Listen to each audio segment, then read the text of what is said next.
If you need to hire, you need Indeed. Indeed is your matching and hiring platform with over 350 million global monthly visitors according to Indeed data and a matching engine that helps you find quality candidates fast. And Indeed doesn't just help you hire faster. 93% of employers agree Indeed delivers the highest quality matches compared to other job sites, according to a recent Indeed survey. With Indeed, everything hiring is all in one place, and it makes it so easy. Leveraging over 140 million qualifications and preferences each day, Indeed's matching engine is constantly learning from your preferences. The more you use Indeed, the better it gets. Join the more than 3.5 million businesses worldwide that use Indeed to hire great talent fast. And listeners of this show will get a $75 sponsored job credit to get your jobs more visibility at Indeed.com/podcast. Just go to Indeed.com/podcast right now and support our show by saying you heard about Indeed on this podcast. Terms and conditions apply. Indeed.com/podcast. Need to hire? You need Indeed.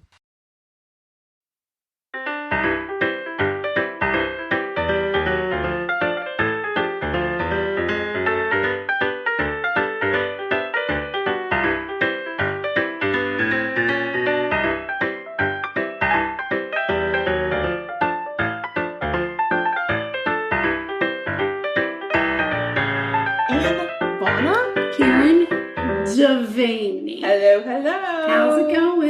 It's going good. April is upon us. I know. It's among us. Another week, another day, another dollar. Another. It's another episode. It's another episode of Sugar Coated Murder Podcast. That's what we do. We're podcasters. Yes, we podcast, and we podcast about true crime. We do. And guess what else we talk about? Baking. We talk about it. We actually do it. We do some baking. We actually eat it. We eat it because we're not dumb. Because we're not dumb. Yeah. Yeah, and all the while, we drink the tea. We are drinking the tea. Look. Clink. That's the clinking of our teacups. Very fancy yes, teacups. Tonight we are drinking because if you didn't know, we're tea ambassadors. Yeah, we are. Tea ambassadors. That's Did you what we hear are. that? Are you listening? Lauren, are you listening? Everybody. Ambassadors. Everybody out there, are you listening? Can you hear me?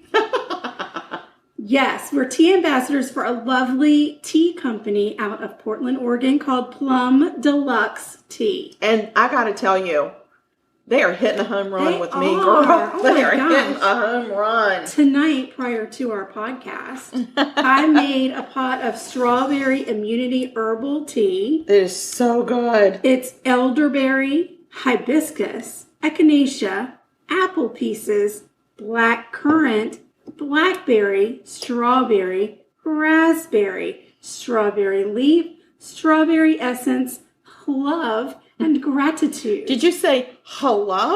Love and gratitude. Yes. And there's zero caffeine, so we should be okay after We should this be a pot. little toned down after this, hopefully. We should be, but there are no guarantees. I got to tell you, this tea is so It good. is And so I am good. not typically a fan of the hibiscus tea because it tends to be a little overwhelming to me. Right. This is the perfect balance of all of those flavors. Yeah, it's delicious. Is so good. So it reminds me of, remember those little strawberry hard candies we used to get that looked like a strawberry in the wrapper? And they had the little ridges on them. in the middle of it was like a soft.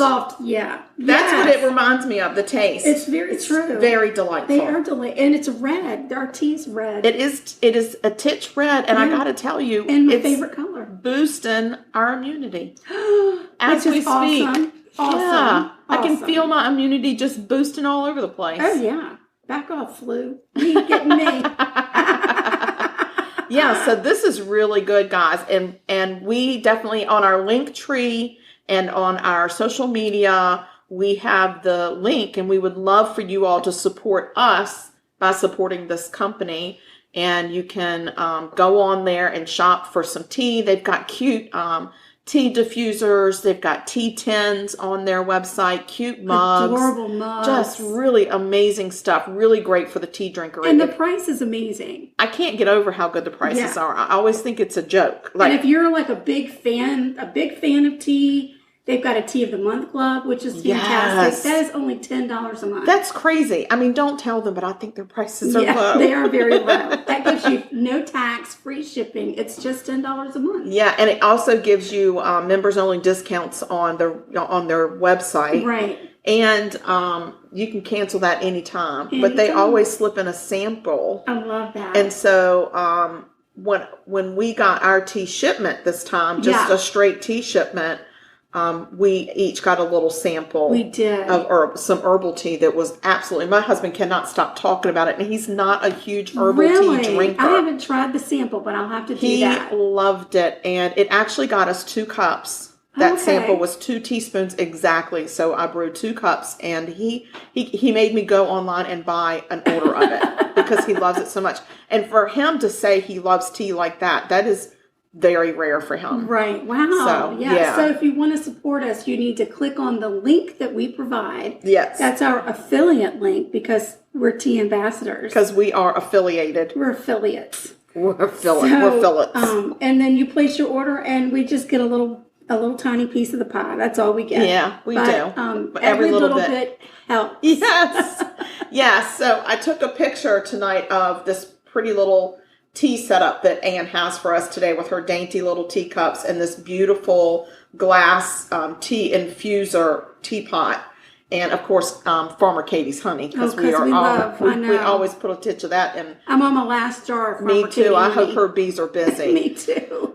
So, but in the background is our very DIY sound box and rinky-dink mic, and it is a sad state of affairs. We really need an upgrade, guys. If you ever wanted to see what we were talking about, you need to look at this picture because it is a sad state of affairs. It's sad. We need an upgrade. Definitely. We bought this mic thinking we were going to use it 4 or 5 times and be done with it. We paid $19.99 for it. And so now, I think it's showing its age. Yeah, and it's in a box. It's on top of a box. Yeah, and it's in a box that it's not meant to be in. No. Like, this is a DIY.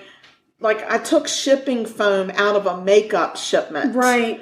From a cosmetic company. Yeah. And this box actually is supposed to be holding some towels of mine in my guest room, in my guest bathroom, and it's not. No. So, and the reason why we're kind of talking about this little is, if you've noticed, over the last week or so, we've been running a campaign through a company called Buy Me a Cup. Buy Me a Cup. And through Buy Me a Cup, you can go on and you can buy us a cup of coffee. Or you can buy us more than 1 cup of coffee. Yes. We've had some folks buy us 5 cups of coffee. I know. And all of that money we're going to use to upgrade our equipment. Oh, we gosh, desperately we need it so need badly. a new microphone, and we need a microphone stand that does not require us to put it in a box. So, on top of a box. Right. And with the foam from the cosmetic company. So, yeah. So it's a goal. If you feel like you want to do it, we've got the link out there. It's always nice. I mean, we want to continue to put out really quality content as much as possible. And, it's not, we have a lot of it. It's just not, it's not free. No. And we'll just go right ahead right now and say, Mary Patrick, you rock. Yes, Scott and Janie. Janie and Scott, y'all are phenomenal and amazing, and we appreciate your support too. Oh my gosh! And then there's Lean Cuisine. Lean Cuisine. There's Lean Cuisine. Bought us some coffee. We love Lean Cuisine. We don't know who Lean Cuisine is, but whoever you are, God bless you. Amen. God bless you. I just love. We're raising our tea glasses to all of you guys that have supported us so far. Thank you so much. So appreciate it. Yes. So What else I think you got? we've gotten housekeeping done. Oh, I do want us to give a shout out to our friends Gwen and Joey. Joey Johnson of Peanuts. Joey Johnson Farms. Joey Johnson Farms. Yes. So they are high school friends of mine. I actually started at the school that I graduated from, and I started there in the 5th grade, and that's when I met them. Right. They were classmates. And then Joey and Gwen started dating, I want to say, in the 7th grade. That makes sense. And they've been together ever since, God bless them. And they've got the most beautiful family. They've got 2 girls. They've got gorgeous grandchildren. Yeah. He is salt of the earth. These are good old farming people. They are absolutely Americana. Oh, gosh, yes. And so the last time we were at the lake with our friends, Sandra and Greg, we met up with Joey and Gwen, and Joey had on, of course, his own T-shirt that said Joey Johnson Farms, and we hooted and hollered over it to the point that sweet little Gwen has sent us some shirts that are embroidered. Oh my God, they are with the Joey Johnson Farm logo. I know. So thank you guys. Thank you, Joey Johnson Farms and Gwen and Joey Johnson. Y'all we absolutely adore you. Yes. And that was such a sweet little gift. And of course, she wrote the note that said girls. Girls. I know. And I miss that because that's what Daddy used to call us. Yes. So, we kind of miss being referred to as girls. Yes. Well, usually when people say girls, we're in trouble. So it was nice to get a gift behind girls. It was very sweet. So thank you so much. It has been a great week. We are feeling the love. We are feeling the love, guys. And sometimes you just need it. Sometimes you just need to feel the love. It kind of gives us a little zhuzh, a little push to keep going and stay motivated. Absolutely. So we decided we're going to try a new little something in April. Not new as in we're doing something completely different, but we're going to add on to what we already do wonderfully. Girl, my mouth was full of tea. When you said that, I almost spit it out. And that's quality tea. I don't want to be spitting it anywhere. We made a promise to our mother when we started this podcast journey that we would not talk about unsolved crimes. But we never told her that we wouldn't talk about missing persons. That's right. And so we feel like we have a platform. We have a voice that crosses the whole entire country, which still blows my mind. And then some. We're in like 50 some countries outside the United States. And so anytime that we can give a voice to somebody that needs a voice, we want to do that. Absolutely. So we've decided that we are going to look at this missing persons case. I'm just going to talk about it. It's going to be very quick. I'm not going to talk about the case behind it because then it gets into a whole rabbit hole and that's not where we're going. No, we just want to make people aware that there are people that are missing and their families need answers. And they're desperate. And if you have any information and you can be part of helping put that puzzle together for them, do it. Yeah, I think you automatically earn your angel wings when you do that. I would hope so. I would hope so. So this case is actually out of South Carolina. It is out of Richland County, South Carolina, Columbia. And this gentleman's name is Shelton John Sanders, S-A-N-D-R-E, E-R-S. I can't even spell when I'm looking at it. He has been missing since June 19th, 2001. Wow. Yes. And the last place that he was seen was on Olympia Avenue in Columbia, South Carolina. He was wearing a short sleeve shirt, khaki pants, and a specific watch. He had on a black Movado watch. Oh, nice. And they actually, I'm going to post the wanted. No, I just got that. He's not wanted. His family wants him. Yes, but he's not wanted. He's missing. Gee whiz, boy! I hope I didn't his mother just turned us right off. She's like, I'm out of here. No. So anyway, I'm going to post his missing poster that she sent to me. There's a $25,000 reward for any information that leads to the solving of this situation. Yes. So anyway. So take a look at it when we post it out there. Share it, forward it, do whatever you need to do with it, but just get it out there. So his vehicle has been found. His family says that they feel like, because they've not had any contact with him, that he's probably deceased. Right, but still. They are trying to solve the case. Know what happened and where is and they are trying to locate his remains. Sure. And so that's what the $25,000 reward for. You can always call Crime Stoppers, which is 1-888-CRIME-SC. And then you can call the Richland County Sheriff's Department and talk to Sergeant Walter Daniels. Anyway, they're still, like the poster that she sent me was dated March 22nd, 2021. So they're still putting posters up. Sure. They have billboards up. They are still actively searching just because this case is 20 years old. That's 20 years of agony for them. Somebody has to know something. And we're hoping that somebody does the right thing and steps up and helps this family solve this issue. So I will definitely share on our social media his missing poster. And all I can say is all of our prayers and positive energy go out to the Sanders family. 100%. Yep. 100%. And if you have somebody that you know that's missing, or a missing person's flyer, and you want to send it to us and have us talk about it on our podcast, let us know. We'd be happy to do it. Yes, we absolutely will. So, all right. So we've taken care of that missing person segment. Yes. We've done our little bit of housekeeping.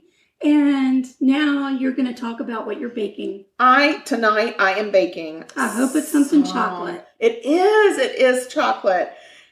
These are Marshmallow Peanut Butter Brownies. Stop, you're talking right this minute.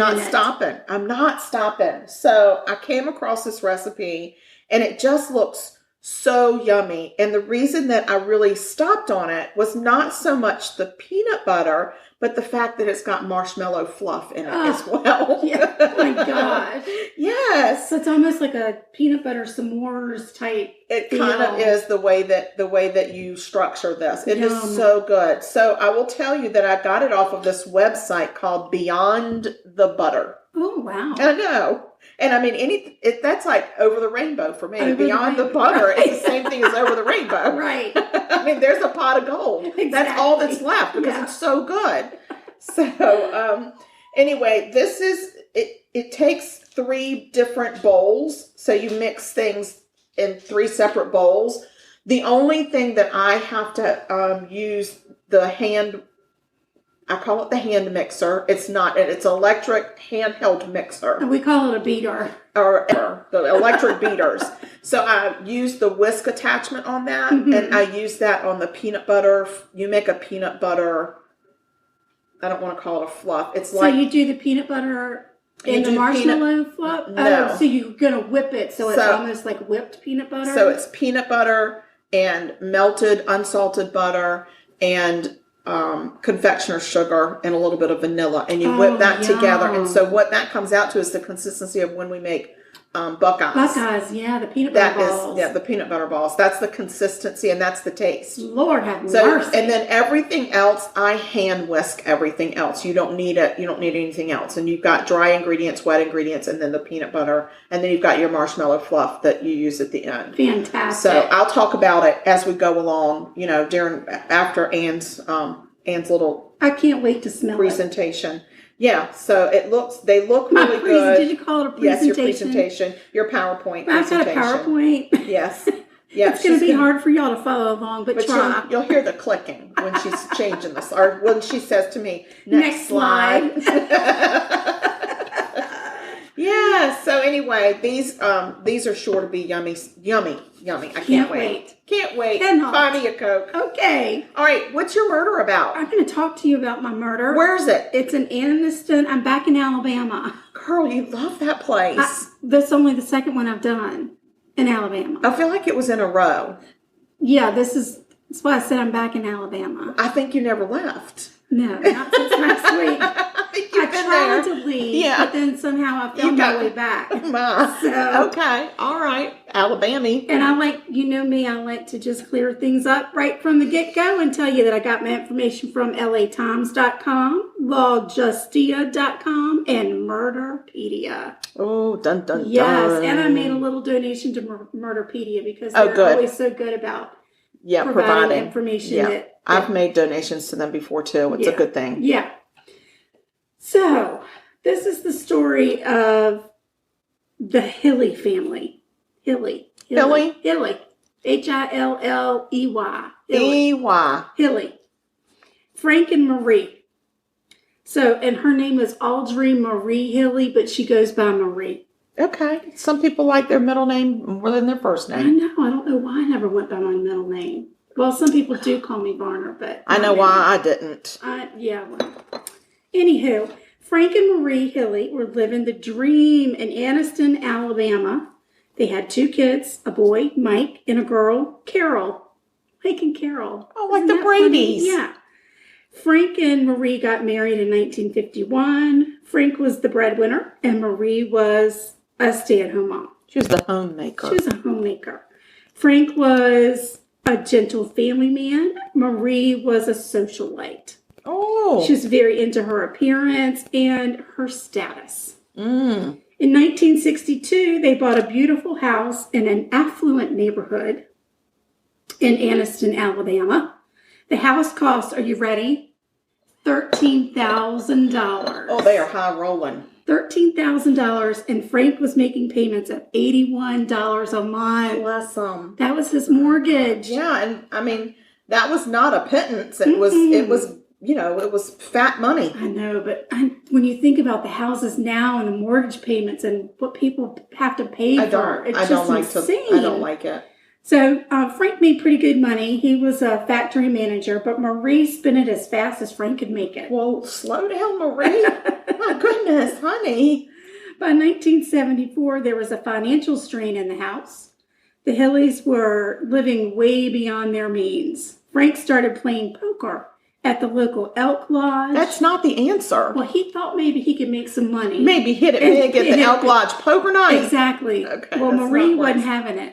She was not happy about it. And she even went down to the elk lodge one night and strong-armed her way through the door and told Frank, you need to come home.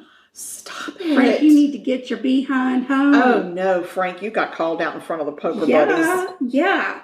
Frank was thinking he was going to make money, and Marie is embarrassed because it's not a good look for the family, she says. So money is literally tearing the family apart. But Marie was intent on keeping up appearances and told no one that they were having any kind of financial problems. Not a good idea. By late 1974, their son Mike was grown and ready to start a family of his own. He had moved out, at the appropriate move-out time and had gone to school to become a pastor. Oh, nice. And now he was ready to come home and get married. And pasteurize. He's going to pasteurize, going to get married and pasteurize. Mm-hmm. So he comes home and he asked Frank to be his best man for his wedding. I thought that was really sweet. Yeah. Unfortunately, Frank had been really sick. He had been losing weight. He had stomach problems. Oh, no. He couldn't keep food down. By May of 1975, Frank's illness gets worse. So he was able to attend the wedding, but he was really, really, really sick the day of the wedding. He almost didn't make it, but he toughed it out. Good for him. See, way to go, Frank. May of 1975, he goes to his doctor, and his doctor diagnoses him with a viral stomach ache. That's a weird diagnosis. I don't know what's happening. And Marie then takes on the role of caregiver because they send Frank home because you don't get admitted to the hospital for a viral tummy ache. You do not. So she's making sure Frank's got his meals and plenty of fluids, and she's giving him the medicine, and she's giving him an injection. She had to learn how to give him an injection. Oof. That she said helped with the nausea and the pain. Mm. On May 25th, 1975, Frank was admitted to the hospital. Mike rushes to be with his dad, but by the time he gets there, Frank is dead. Oh, that's sad. Marie allows the doctors to do an autopsy, and the autopsy reveals Frank died of hepatitis and kidney failure. Hepatitis? I know. That's weird, more than right? a viral tummy ache. Exactly. Somebody missed something. Something's going on. Something's happening. Something is amiss. Marie gets a $31,140 life insurance payout from a life insurance policy. Well, that could have bought her 2 more houses. I know. But she also starts telling people that there are people after her because Frank owed some poker debt. Oh, the poker debt. Oh, and no. She's getting phone calls that are hang-ups and a note left on her door saying, we're going to get you. And from the Elks Lodge? Just from the Elks Lodge poker? Yeah. And then, I don't picture that as real high rolling, but maybe I'm misinformed. Well, as soon as it starts, it stops. It just stopped. Oh. It just, the phone call stopped, the messages stopped. Okay, well, I guess they figured out you can't get money from a dead man. Maybe. And then for a few years, life at the Hilley house was good. Minus Frank. Well, they had to move on with life, right? Okay. You can't just stop. You got to grow. Okay. grief. I feel bad because Frank's not there. And Mike has moved on. Oh, he's pasteurizing. Pasteurizing and being a husband. Where's Carol? Carol's still at home. Okay. Carol is still at home. In 1978, as a matter of fact, she had been out to her high school prom. Oh. And she comes home from prom and is so sick she can barely get in the house. She is crawling into the house because you think she has a sick. viral tummy ache? Well, she's having some stomach issues and some really bad nausea, so that she goes to the emergency room, but the doctors can't find anything. And her mother's thinking, well, she's probably drinking and smoking pot with her friends, and that's what's going on. But they keep her because she's obviously very sick. Okay. So they keep her in the hospital. And Marie calls Mike and says, just want to let you know your sister's in the hospital. So as they're kind of trying to figure out what the heck's going on with Carol, a doctor suggests maybe this is a psychiatric issue. Maybe we've got some mental issues going on here, and maybe we need to do some sort of that seems rude. An evaluation. Gosh. Like dramatic teenager type of situation. What was she telling people in the hospital? Well, I think that clearly she didn't feel well, but they couldn't see. They couldn't tell that anything was wrong with her. So you think it's all in your head. It's all a panicky girl issue, whatever. So they decide they're going to do a mental evaluation on her. Okay. Yeah. In the meantime, Mike comes to town, and he starts talking to his mother, and his mother is distraught because she is up to her eyeballs in debt. Okay. And I don't think she intended for Mike to figure that out, but he came across a big stack of bills where she had owed a lot of money and wasn't paying a lot of money. She got $31,000 in life insurance. Well, this is 3 years later. Maybe she didn't... She just may not be a good steward of her own money. Right. She didn't budget well. Okay. That happens. So Mike says, you know what? We're going to get this all straightened out. I will go with you down to the bank tomorrow, and we'll get it all worked out. Get it straight. Because he's a good guy. He's a good guy. He's a pastor. Yes. And he wants to help his mama. Of course he does. And she's going to have a big hospital bill because Carol's in the hospital. Yes. So Mike goes to bed. They get up the next morning, and Mike is sick. He got a stomach thing going on. He starts throwing up uncontrollably. It's violent. It's so bad that Marie has to take him to the hospital. Listen here. Listen here. This is a really bad Lifetime movie.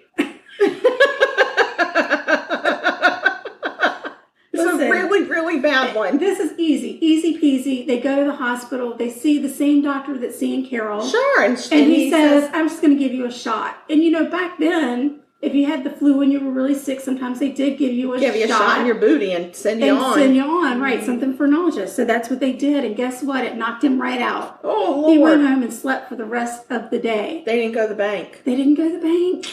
They did not go to the bank. It's just something else. He got a tummy ache before it's time to go to the bank. And by the time he felt well enough to go to the bank, it was time for him to go home. He had to go home. He had responsibility. He had to pasteurize. He had pasteurizing to do. And husband. He had to husband. He had to husband and pasteurize. Yeah. But goodness. Carol's still in the hospital, and she starts to get worse.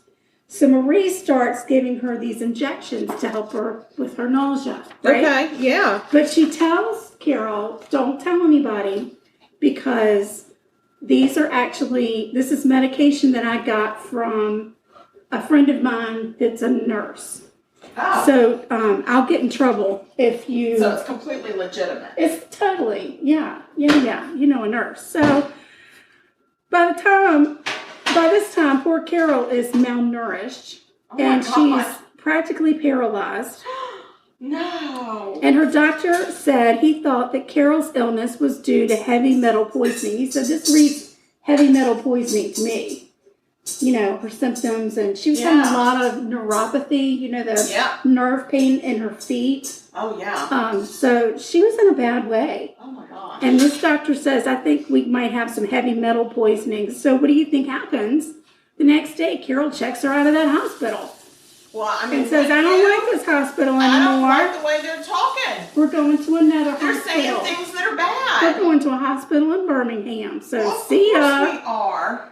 So she gets Carol all checked in, settled into her room, and of course she's sitting by her daughter's bedside. The police come. The police come in and say, hey,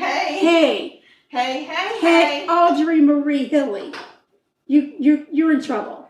You're in big trouble. Well, it turns out old Carol had been writing bad checks. Carol. Carol had been passing along some bad checks. And don't you know she'd been writing them to the insurance company where she had taken out a life insurance policy on Carol? Can you imagine? Stop it right now. I mean to tell you. Way to go, Marie. Marie, get your shit together. So Frank's sister, who's still around, calls Mike and says, hey, Mike, we got a situation. And she also says, by the way, I want to let you know that a friend of mine went by to visit Carol at the hospital, and Marie was giving her an injection. And Mike just kind of froze, and he was like, what the hell? Yeah. So he hangs up with his aunt, who says, we got to get to the bottom of this. Something's not right. How about I got to get my sister and get the hell out of Dodge? And he calls Carol, and he says, hey, Carol, has Mom been giving you injections? And at first, Carol's like, oh, gosh, no. And then she says, yeah, she has been. Because, Mike is like, you got to tell the truth because something bad's happening. Yeah. So he actually comes back, and she comes back and says, yeah, Mom's been giving me these injections. So Mike, bless his heart, hangs up and calls the doctor and said, hey, I'm pretty sure that my mother is poisoning my sister. Ruh-roh. So the doctors all rush, going into Carol's room, and they look at her fingernails and her toenails, and they've got ridges in them or stripes in them that's indicative of arsenic poisoning. Oh, no. Arsenic poisoning. Arsenic. It's not good news. It's not good news. That is a bad thing. Marie. What have you done, Marie? Marie, what are you doing? So then they take hair samples from Carol, and they go in and they test it. I think it's really interesting with this test because they look at the amount of arsenic on the hair close to the scalp compared to it at the end. Right. Overall, Carol has 50 times more arsenic than a normal human has in their body. That's crazy. And they could tell from the hair shaft that over the last 4 to 8 months, the amount had increased, meaning that Marie kept upping the dose. Yeah, because she's like, what's it going to take you out, Carol? Right, I got to get that $25,000. I have bills. I need new dresses.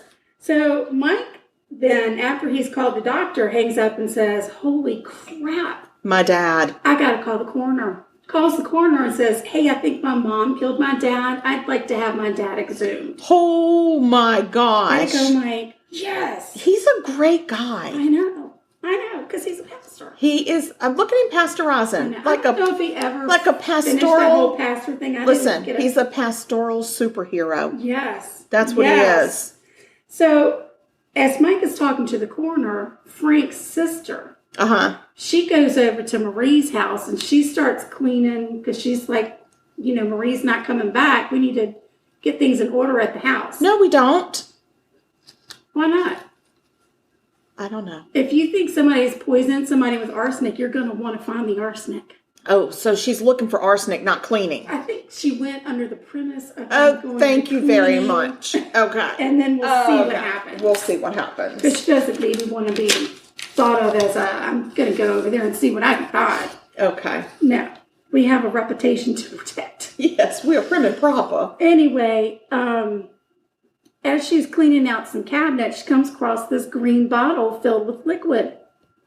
And at first, she even thinks to herself, I just need to pour it out and throw it away. And then she kind of stops and she's like, oh, no, I need to put this in my purse and take it to the police. Yeah. So she takes Good call. To the police, and the police lab tests it. It comes back, bam, it's arsenic. So now we know 100% Marie is poisoning her people with arsenic. And going through money like it's freaking water through a sieve. I mean, On November 9th, 1979, at this point, Marie's charged with, she's already in jail for the bad checks. She's charged with the attempted murder of Carol. Okay. We don't have the results back on Frank yet. Okay. Sorry, I got ahead of myself. You really did. On November 9th, 1979, excuse me. What the? Oh, well, I live in pollen land. I know, it's awful. And taking my dog out 5,000 times a freaking day. Way to go, dog. Gets pollen everywhere. So anyway, sorry. So somehow or another, Marie's attorney gets her out on bond. Nuh-uh. Yeah. Evidently, you can get out on bond if you attempted to murder your daughter. Yeah, because it's just your daughter. So it took 3 months. She's no threat to the community. They do her no good if they're dead. It's true. Yeah. It's true. It's very true. Yeah. So 3 months later, Frank's new autopsy results come back, and the poor man is laced with arsenic. Oh, my God. Oh, Frank. Poor guy. Hair samples show that he had been given arsenic for months before he died. Oh, yeah. And again, smaller dose, larger dose. So, yeah. So the police say, hey, we need to go get Marie because she's an arsenic killing lady. She's an arsonist. Yes. She's an arsonist, right. Not arson. Not arson. She's an arsenicist. She's an arsenicist. Yes, an arsenicator. I think that's a great word, arsenicist. So police go to pick old Marie up and charge her with Frank's murder, but go figure, Marie is nowhere to be found. Really? She's not there. She didn't stick around? She did. She's not sitting in her house? She's not sitting there waiting. She's not waiting for them. No. Dang. So then they get the FBI involved in the whole situation. Ooh. Well, Marie never once reached out to anybody that she'd known before. Nobody. She literally disappears for 3 freaking years. Are you kidding? 3 years. 3 years. Some people said 4, but the court documents said 3. So I'm going with 3. Okay. So she's placed on the FBI's 10 most wanted list. Shut up. I'm not this even little joking. homemaker. Yes. Wait, we'll post this later, but I actually have a picture of the wanted poster. Yeah. For her. Yes. It's very funny because she's got a bouffant hairstyle. Oh, God. And yeah. That is so funny. Well, the FBI agent in charge for 3 years looks, nothing. Dead ends, nothing. And he just, lo and behold, gets a call one day from a guy in Vermont that says, hey, I think we got Marie. Oh, I think I got somebody you're looking for. I got somebody you're looking for. Well, Marie had taken on a whole new identity. Oh. She dropped a bunch of weight and dyed her hair blonde. Well, you go, girl. I know. Blondes do have more fun. And she had taken on the name of Terry Martin. Terry Martin. Right. Terry Martin. So, they have to sit with her for a while before she actually decides she's going to confess and say, yeah, okay, all right, it's me. It's Marie. It's Marie. It's me. It's me. I'm the Marie. Right. I'm the arsonicist. Arsenicist. I'm the arsenicist that you've been looking for. Yes. She's very quickly sent back to Alabama because Vermont's like, get. Yeah.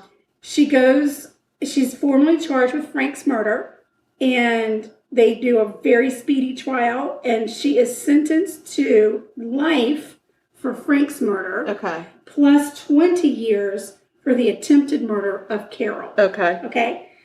I didn't see where they tacked on anything for the bad checks, but maybe a lot of times they're just like, what's the point of that one? Skipping of parole or yeah, anything whatever. like that. So, but maybe there was something and I just didn't see it. Could be. Well, I guess back in the 1980s, Alabama was giving out day passes. They call it furloughs. Oh, no. Come on, Alabama. To their model prisoners. No, you're not a model prisoner if you murdered. Well, you can't. You cannot she qualify. Followed all the rules in prison. I don't care. That's because in prison there was nobody there with the life insurance policy with her name on it as the payee. Yeah, you're exactly right. Yeah, you're again, exactly right. not a problem for the community. She's a problem for the people around her that are related to her. Well, listen. For whatever reason, Marie got a couple of passes, and she was always really good. This is a woman that skipped bail and went on the lam for 3 years. But she would go out, and she would come back in, and she would go out, and she would come back in. And then what happened? And then in February of 1987, Marie scores a 3-day pass so she could visit with her husband because she had gotten remarried while she was on the lam. You got to be shitting me. No, so she and her new husband, John, get a motel room. Wasn't a hotel, it was a motel room. Motel 6. They're in Addison, Alabama. Mm-hmm. And, they spend their passionate night together. And the next day, John gets up and goes to do his thing for a couple of hours. And he comes back to his beloved, and he gets an I'm sorry note. I'm sorry for leaving you. Dear John, I hope that you I understand, but I'm on the run. That you'll forgive me. But I want to start my life over. Yep.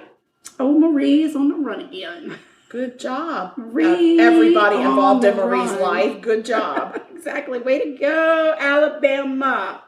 Good grief. Well, this time, Marie, she didn't have much of a plan. And it's February. Even though it's in Alabama, it's still cold. Mm-hmm. And it was a very rainy few days.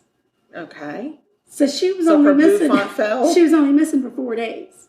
Oh. They found her soaking wet, covered in mud, and incoherent, laying out on somebody's back porch. What the heck? Mm-hmm.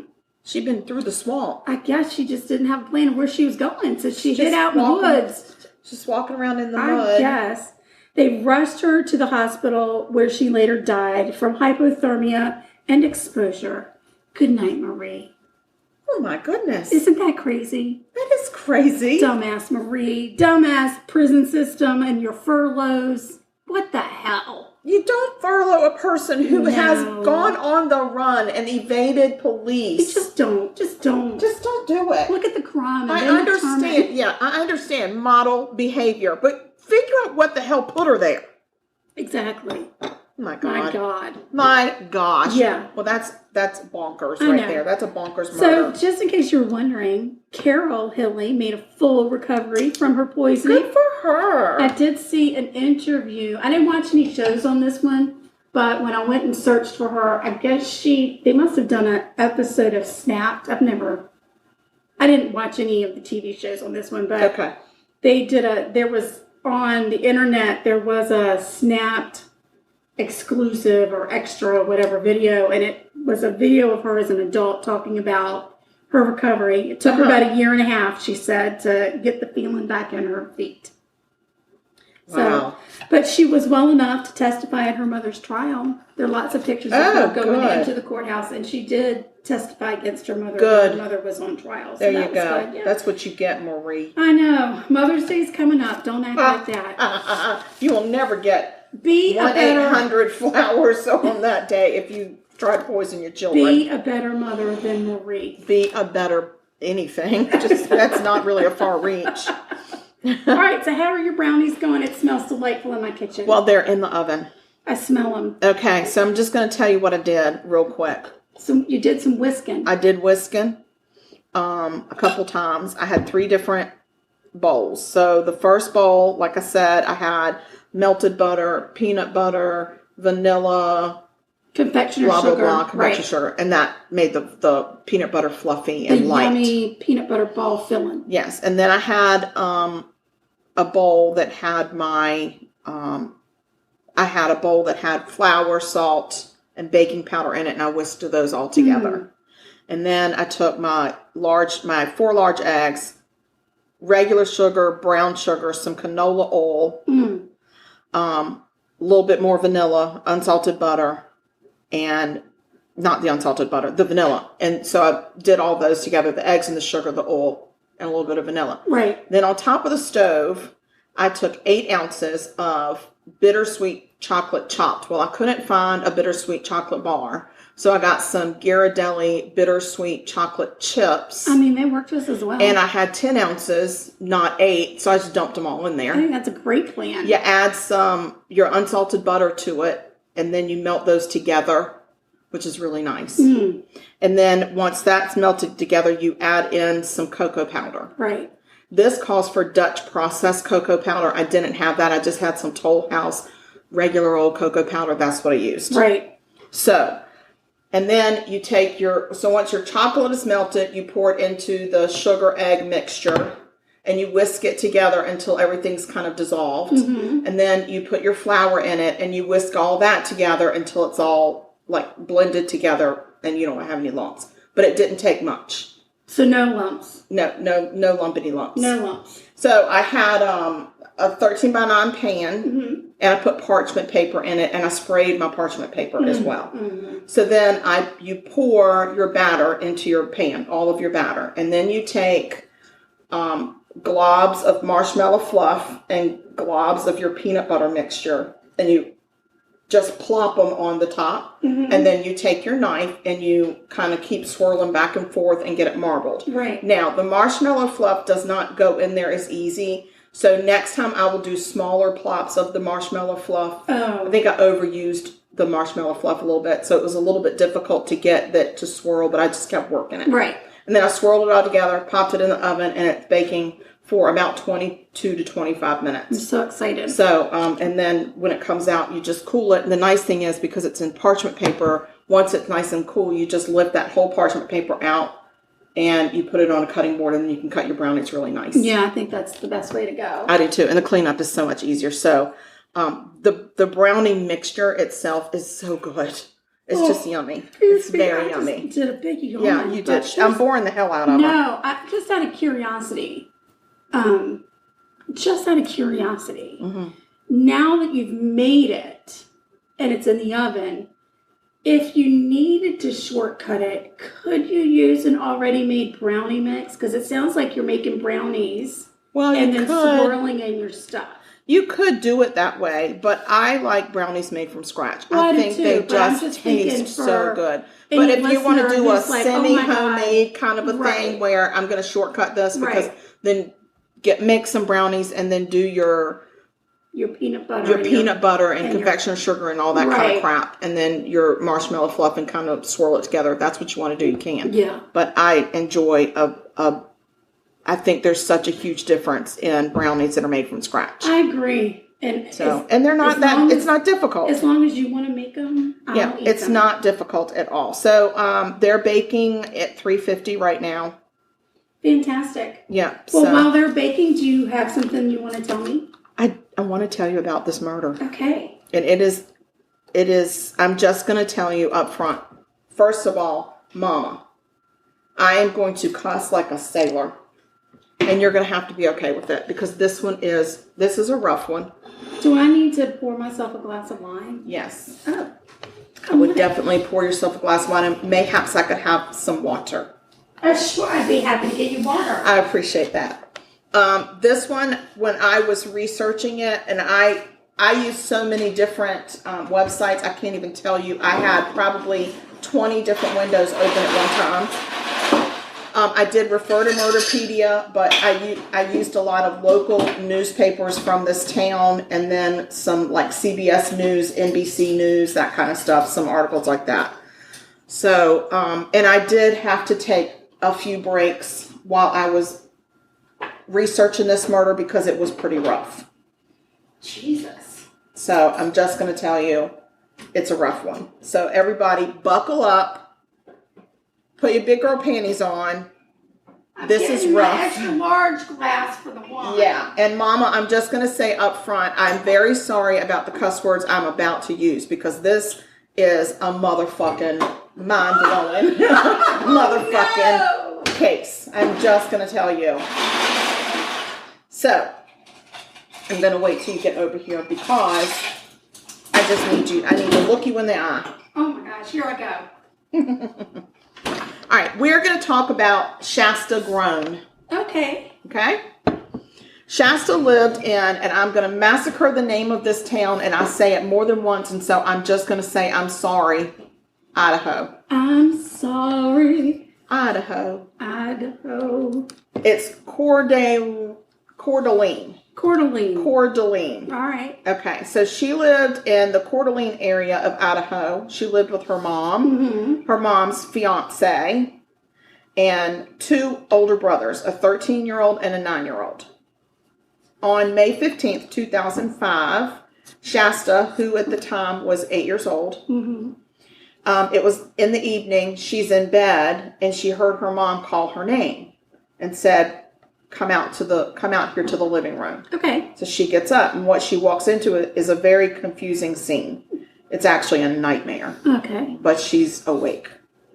There's a strange man standing there, and her mom, her mom's fiance, I'm going to say it's her stepdad. They weren't married yet, but that was the role that he played in her life. Her 13-year-old brother, Slade, they're all tied up with zip ties. Shasta and Slade. I love it. I know. Yes. So before she could really comprehend what was happening, this strange man picks up her and her 9-year-old brother, Dylan. Oh. And he takes them outside where he ties them up and leaves them on the ground next to their swing set. It's in the middle of the night. Oh. It's dark. And then he goes back inside.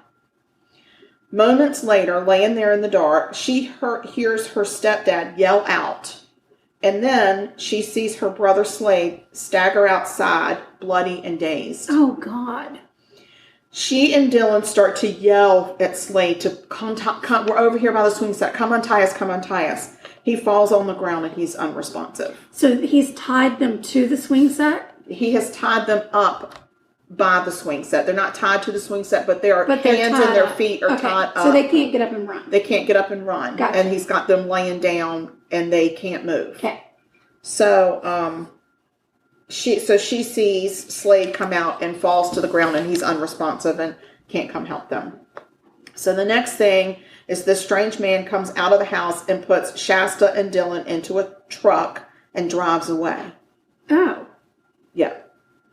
So on May 16th, the next day, Sergeant Brad Maskell is his name. Maskell or Maskell, like rascal, of the local sheriff's department. He was off because it was his birthday. Oh. And he gets a phone call saying you need to come into work.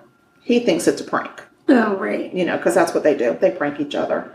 But this was not a prank. It was a nightmare. So the bodies of a triple homicide had been discovered at the Groen house. These people had been bludgeoned to death with a hammer. Oh my gosh. Yes, and it is a bloody mess. And as they start to process the scene, they figure out there are 2 small children that are missing. Shasta and Dylan. Shasta's 8, Dylan's 9. Little babies. Yeah. So meanwhile, Shasta and Dylan are riding away from their home with this monster. Yeah. And this monster's name is Joseph Edward Duncan III. And he is evil incarnate. Sounds like he is the devil here on earth. So I'm going to give you a little bit of history of Mr. Duncan. He was born February 25th, 1963. He was number 4 of 5 children. Pretty normal home. I think that's the brownies. Okay. I'll get those. So you can get those out. So in 1978, at the age of 15, Duncan stole a car and led police on a chase. And so when he was caught, he was sent to one of those boys' ranch programs. Oh, yeah, I've heard of it. For deviant behavior. Oh, my. Well, I don't think it worked because at age 16, he stole guns from a neighbor's house. This is January of 1980. And with that gun, he forced a local 14-year-old boy to perform oral sex on him at gunpoint. Jesus lovers, I'm bringing the brownies. We're just going to get him out of the peanut butter, guys. I can't take it. He says, well, the gun wasn't loaded. But I personally don't give a shit. So he pleaded guilty to first-degree rape at the age of 16. Oh, my God. He's sentenced to 20 years. Yeah? Suspended sentence. Oh, no. So Idaho.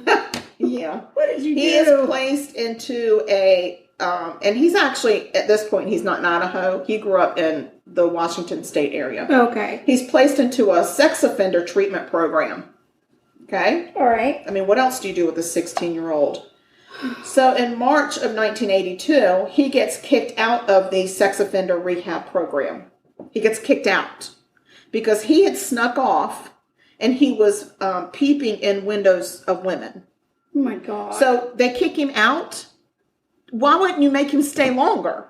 Exactly. So he says he wanted to get kicked out because he claims that he was protecting his mother from one of the therapists there who was a predator and was gonna force his mother to have sex with him so that he would go easy on Duncan. But I don't believe that for 2 seconds. So now he is sent to prison. Okay. Finally, he's sent to prison. Well, something's going wrong because he's out. It's 2005. Okay. In September of 1994, Okay. he is paroled. Great. So he has actually, at that point, he had served 14 years between his suspended sentence and, his sex offender status program, and then the time he did in prison. He served his 14 years. Right. Because he started at the age of 16. Exactly. So he goes and he settles in the Seattle, Washington area.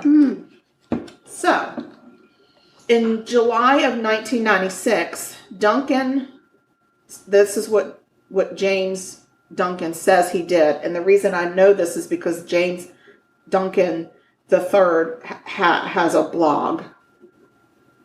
Excuse me? That's what I said. And I'm not going to tell you what the freaking hell the name of the blog is, but he's got a fucking blog. You're telling me today he's got a blog, correct? There's a blog out there. Okay. So Duncan says that he kidnapped, raped, and killed 2 half-sisters, ages 9 and 11, in the Seattle, Washington area. He actually never gets charged with those crimes. So, but he does say that these were his first murder victims. So now he's got a taste for murder. October of 96, his parole is revoked due to marijuana use in the possession of a firearm.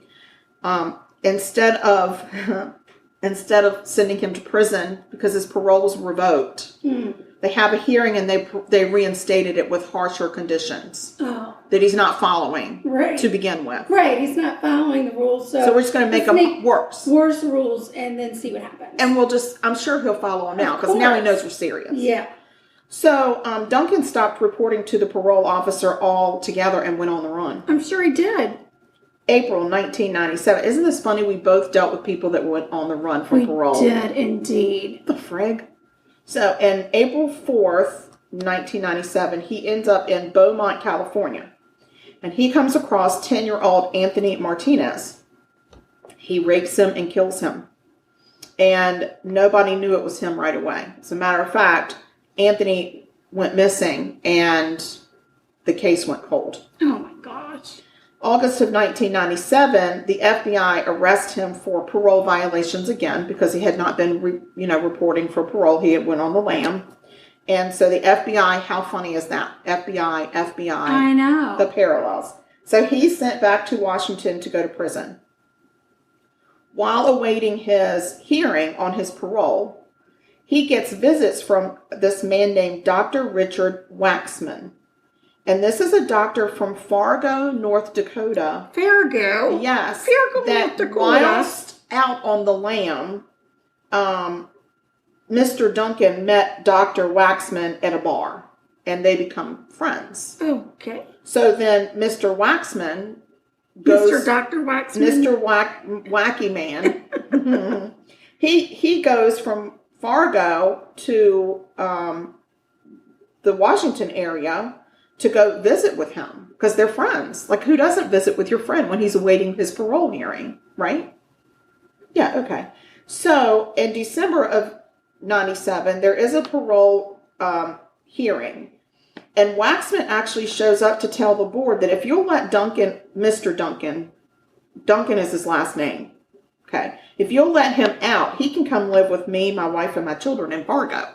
Well, that makes perfect sense. And the board denied. Okay. Thank God. I'm like, what kind of a hobo story are you telling? It's wacky. So in July of 2000, Duncan is released from prison because he had hired an attorney that went back and said, hey, you all never gave him credit for time served as a juvenile. Oh my gosh. So he gets early release. And Dr. Wacky Man sends him a one-way plane ticket to Fargo, which, according to Duncan's blog, started the best times of his life. Of course. This monster he's unleashed out in the population. So in Fargo, he gets an apartment with the help of his Dr. Wacky Man. He registered as a level 3 sex offender, and he betters his friendship with Dr. Waxman. Okay. What is a level 3 sex offender? Well, I'm going to tell you. Great. They are highly likely to offend again within the community. They have past sex crime convictions and other crime convictions. They are predators. They have predatory characteristics, and their victims are unknown and usually pretty random. Just the type of guy you want in your neighborhood. Well, the Fargo police actually hold the first ever sex offender notification town meeting to warn the public about this man. Right. So, in 2004, Duncan actually officially starts his blog. So, July of 2004, there is a sexual assault of a 6-year-old boy and an attempted molestation of an 8-year-old boy on an elementary school playground in Becker County, Minnesota.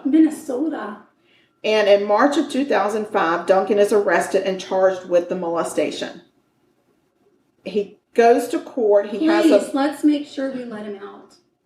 There's a court appearance in April of 2005. There's a court appearance, and his bond is set, and he needs to come up with $15,000. Oh, did Dr. Waxman pay it? He writes a check, and there's a local businessman, not Dr. Wacky Man, another man that he has befriended, who says, I'll cover it. I got you, man. I got you, man. You're a child rapist. I got you. I got you. Because they're probably child rapists themselves. Nowhere in here does it say that, but they gotta be, there's something missing in their morality map. Correct. So 8 days later, Duncan goes shopping at a Walmart. He buys night vision goggles, a camcorder, videotapes, a radar detector, and a car battery. My goodness. Was he putting on a skit? A week later, May 2005, there's a nationwide arrest warrant sent out for Duncan.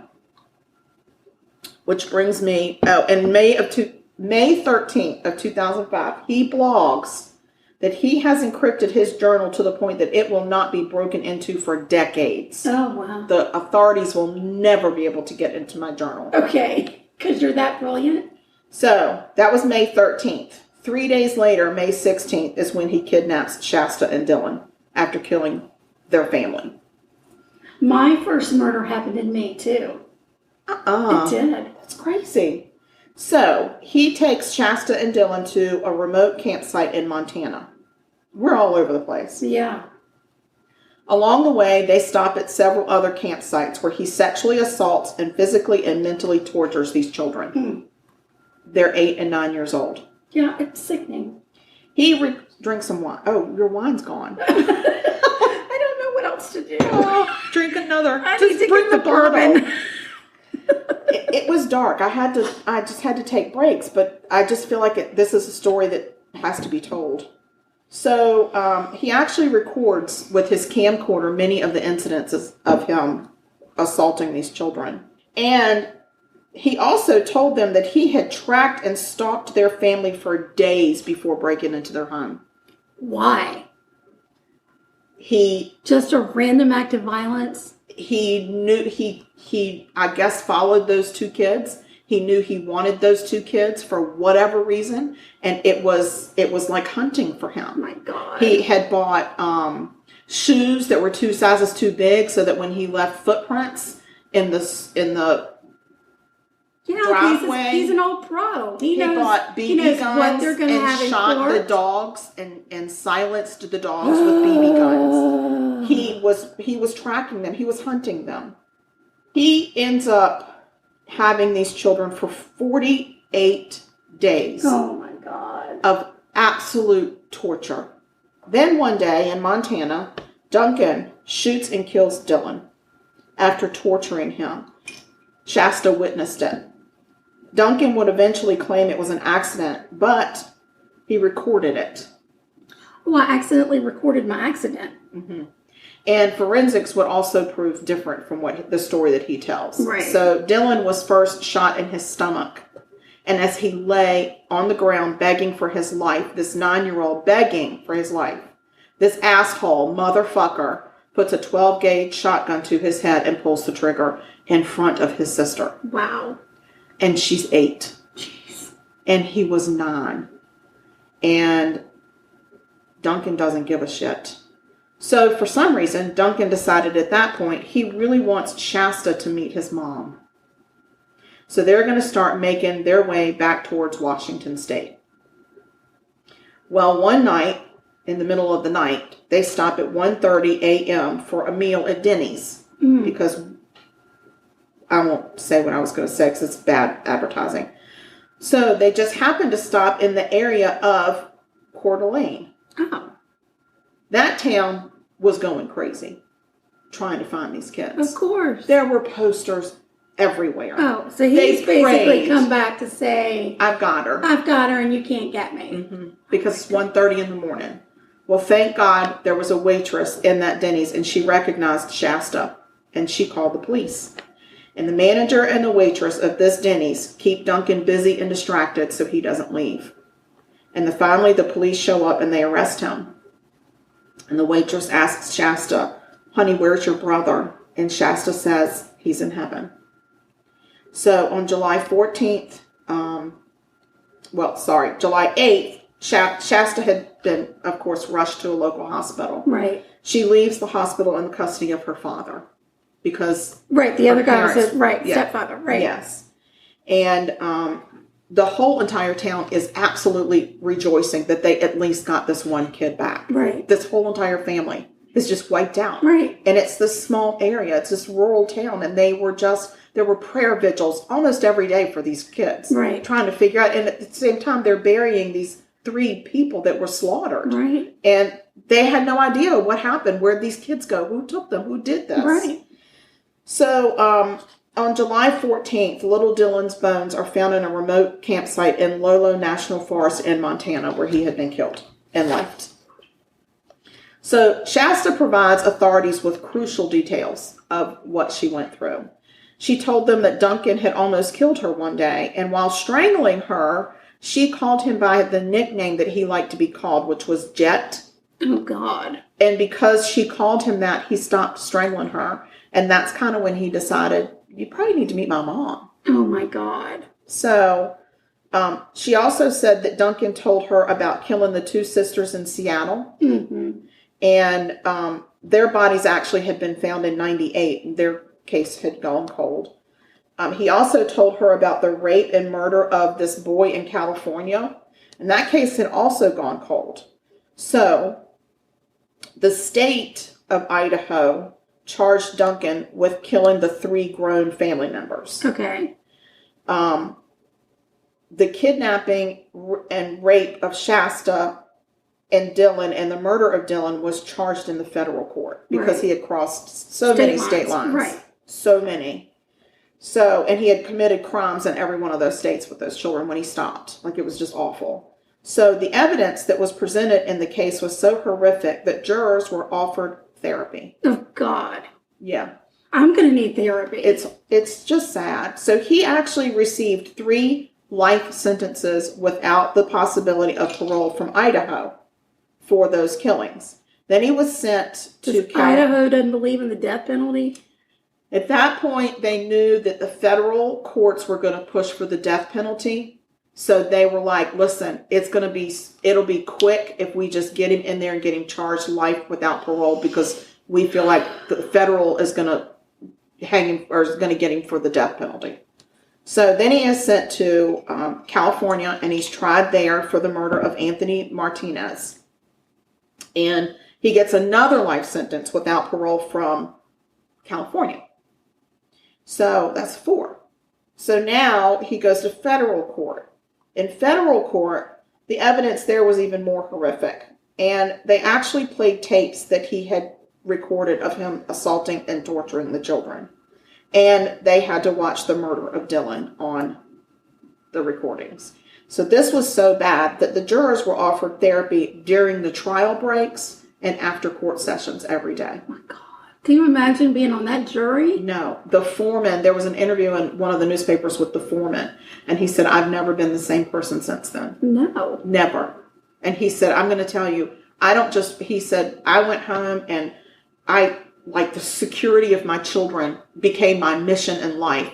And he said, not just my children, everybody's children, because I figured out I could spend all my time keeping my kids safe, but if my neighbors didn't do the same thing, it could happen to them. Right. And he said, I could not think of anybody going through what these kids went through. Right. It was horrifying.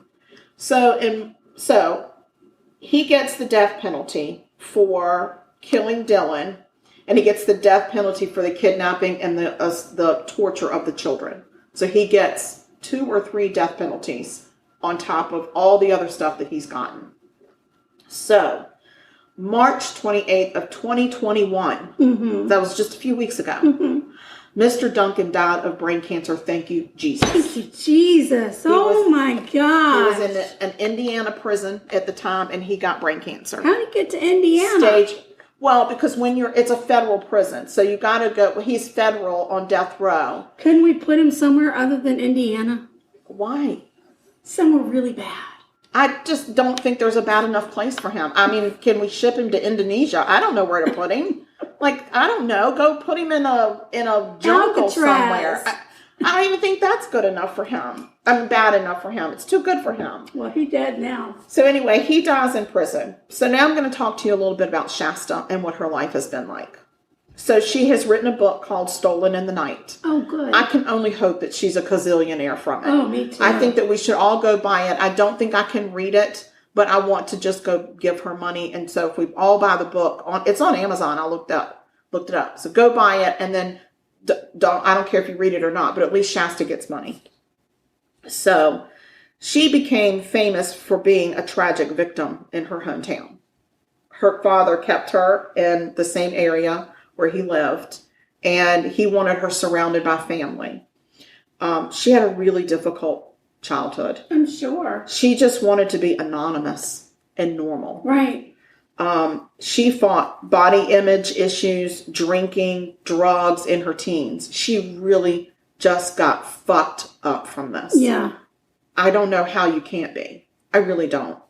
So, did anybody call Dr. Phil? I just wish they would. So in 2014, she actually got sent to juvie for 12 months for drugs. And she said it was the best thing that happened to her because it saved her life. Right.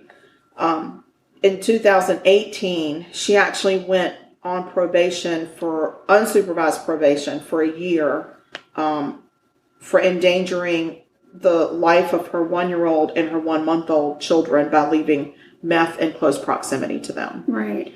So, and then she violated that probation.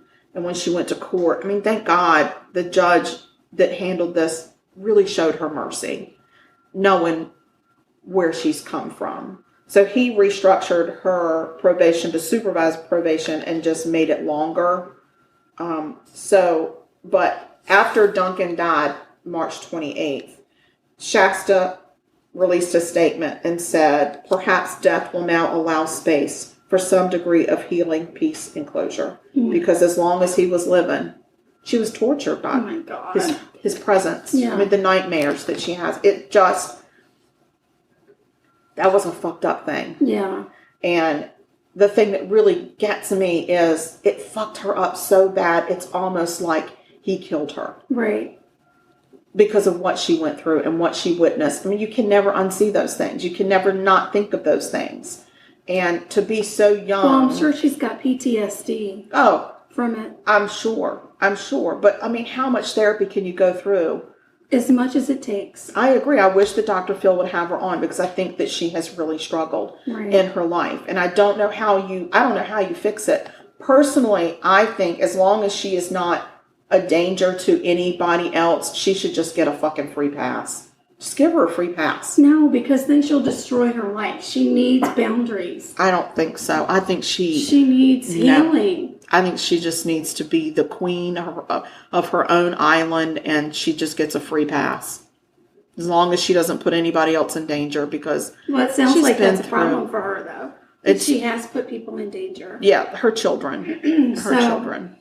So hopefully, I mean, she's gotten some help along the way, and there's been some healing for her. I'm sure there's been extensive therapy for her. We don't know. But you don't know. I don't know. I just hope, as an adult, I hope that she has figured out, I gotta somehow overcome this. Right. And I think like that is too big to overcome by yourself. I completely agree. Mental health is so important, and it gets so neglected in this country, and people are so ashamed of it when they shouldn't be ashamed of it. No, they shouldn't. It's real. It is so real. People deserve help. My thing is, would you be ashamed if you got a kidney stone and had to go get help at the doctor? Right. Exactly.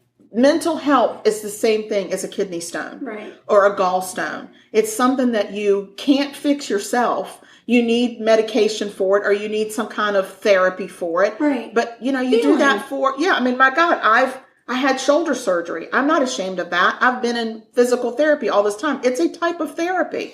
Right, but and so people shouldn't stigmatize their mental health. No, and our country shouldn't stigmatize it. So hopefully she's gotten some help. I really hope so. Please go buy her book, guys, because... Or there may be a GoFundMe out there for her. You don't know. There could be. I didn't see one, but I didn't look for one. Yeah. But, I mean, research. She's an absolute... She's a hero because she stayed alive. And she helped solve some cases. She helped. Brought some closure to families. She did. Absolutely. So, she did. And got him convicted for all the things that he was supposed to. And he did. He ended up confessing to all of it. But of course he did. At first, he was proud of it. Yeah. Well, and at first he didn't really come clean with all of it. He would mention something, but then just kind of skirt around it. I'd like to know how long it took authorities to crack the journal that he said would take decades. I don't know, because they took his laptop. I'm sure it took 5 minutes. Yeah, I mean, please. And I can tell you that blog is still alive. I don't understand why. Because he had, until he was dead, until just a couple of weeks ago, he had a fucking girlfriend on the outside that kept that blog alive for him. It's insane. And I just think, you're a disgusting person. Disgusting, because he talked about his pedophilia. He tried to romanticize his love of murdering and raping and torturing little children. And who the hell? I mean, what the freaking hell is she thinking about? Like, what the hell? Maybe she's also a pedophile. Well, whatever she's a boil on the devil's ass. Well, wherever they... So I'm hoping that blog to be posted. Shame on that network for allowing that to happen. I completely agree. I have a feeling it's on the dark web. Probably. So, but for her to keep that alive, the whole time he was in prison, he was fucking blogging. That's so gross. And I just don't think that should be allowed. They should have shut that shit down. Right. But no, he would write letters to her and then... Prisoners have rights. Okay. Well, he would write to her and send her the blog in, and she would post it for him. How sweet. So, disgusting. Let's eat brownies. God, I don't think that there's enough brownies, but yes, I agree. These smell good. I'll tell you that I've already had some. Okay, that's fine. I ran out of wine. I know, she really did. Before the court case was done. They are good, though. They are so good. I love them warm. I love a warm brownie. They're like a big warm hug. It really is. It's like a fuzzy sweater. Love it. Yeah, but not at South Carolina weather. It's like if we were up north, a fuzzy sweater. I mean, please, if you want to know the truth, we crank that AC down to like 68 degrees before we do this podcast. Well, first of all, it gets hot because we're cooking in the kitchen. Right. And then I don't know what it is about our energy that we stir up so much energy when we're doing this. Yeah. And it really does. It makes us, we get sweaty. Sweaty. We get the sweats. We do. So, but anyway, that's the murder. And now I need to move on and probably get a little therapy. Good Lord. Yeah. Everybody take a minute. Everybody take a minute, a mental minute. Blow that bad energy out. Blow it out. Woo! gone. Yeah, we need to clear ourselves of Yes. this juju. Exactly. So, I and have just to burn send some all sage. positivity to the Sanders family in Columbia, South Carolina, to Shasta Grown, To the Hilley family. to the in Hilley family, to Addison, Carol, Alabama. Anniston, Alabama. to Carol and Mike for having a mother that was cuckoo. Oh my gosh. So, and to Mike for his pasteurization.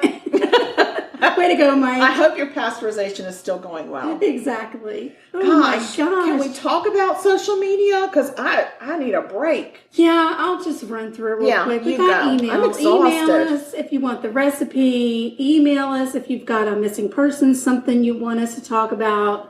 Our email is murder.sugarcoated@gmail.com. I don't even have enough energy to say .com.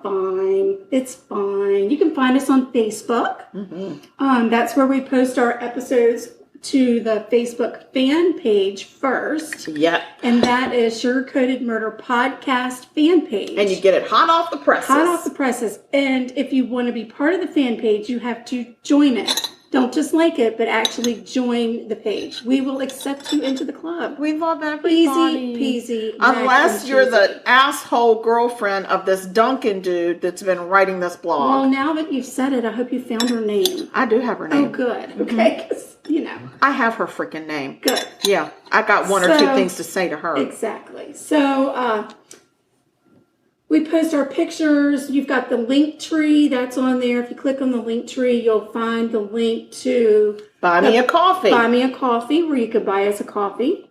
You've got the link to Plum Deluxe Tea, where we're ambassador affiliates. So if you click on that link and purchase your tea, we get a little piece of that pie. We are doing a campaign for the Buy Me a Coffee right now to try and raise some money to get some better equipment for our podcast. So if you want to contribute to that, let us know. And guys, it's not a lot of money. Or don't let us know, just do it. Just go do it. And you don't even have to use your name, but if you do, we're going to give you a shout out and say thank you, because that's how our mama raised us. Exactly. We are on Did you talk about Instagram? Okay. I don't really know much about our Instagram account because I don't manage that one. Right. It's called @SugarCoatedMurder. There you go. So easy. @SugarCoatedMurder. Follow us on Instagram. What else? Our link tree, our episodes. Listen. We're on TikTok if you want to find us on TikTok and join us there. Yeah, we haven't done a lot on TikTok. We haven't done, but we're trying to develop some stuff. We're getting there. Putting ourselves out there like that is that's like breaking out of our comfort zone a little bit, but we're getting there. Listen, at the end of this month, we have a huge announcement. Very big announcement. Very big. Big things happening. We got big things happening. Yes, definitely. So guys, please stay sweet and don't murder. Because if you kill people, we will talk about you and we will not be fucking nice. It's very true. Because people are disgustingly mean and nasty, and we don't like them. We don't like mean people, but we do like the nice people. We do, and we want y'all to be our friends. Be our friend. And so please have a good week. Yes, have a wonderful weekend. I hope the weather is sunshiny and beautiful in your neck of the woods. Yep, and not clouded with pollen. Yeah. Yeah, because ours is a little smudgy right now. It's a little yellow outside. Yeah. So all right, guys. Well, bye. We love you. Bye. Have a great week. Yep.